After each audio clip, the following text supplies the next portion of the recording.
আল্লাহ পাক এখানে আমাদেরকে ধর্ষণের সেঞ্চুরি করতে পাঠান নাই। আল্লাহ পাক এখানে আমাদেরকে অন্যায়ভাবে অন্যের সম্পদ আত্মসাৎ করতে পাঠান নাই। মাদকের যে ভয়াল থাবা চলছে এর মধ্যে নেশায় বুধ হয়ে যাওয়ার জন্য আল্লাহ পাক আমাদেরকে পাঠান নাই। কি জন্য পাঠিয়েছে? পলিটিক্যাল মারামারি করতে আল্লাহ পাঠান নাই আমাদেরকে দুনিয়ায়। সোশ্যাল ক্ষমতার দ্বন্দ্বে লিপ্ত হওয়ার জন্য পাঠান নাই। মিলস, ইন্ডাস্ট্রিজ এন্ড ফ্যাক্টরিজের নেশায় বুধ হয়ে পরকাল ভুলে যাওয়ার জন্য আল্লাহ এখানে পাঠান নাই।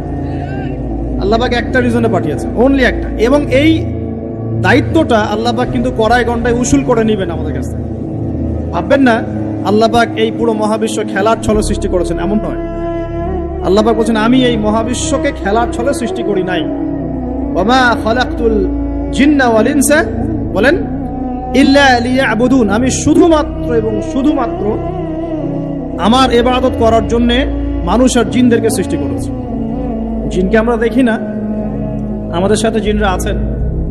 জিনের মধ্যে ভালো খারাপ আছে, ঠিক যেমন মানুষের মধ্যে ভালো খারাপ আছে। আর প্রত্যেকটা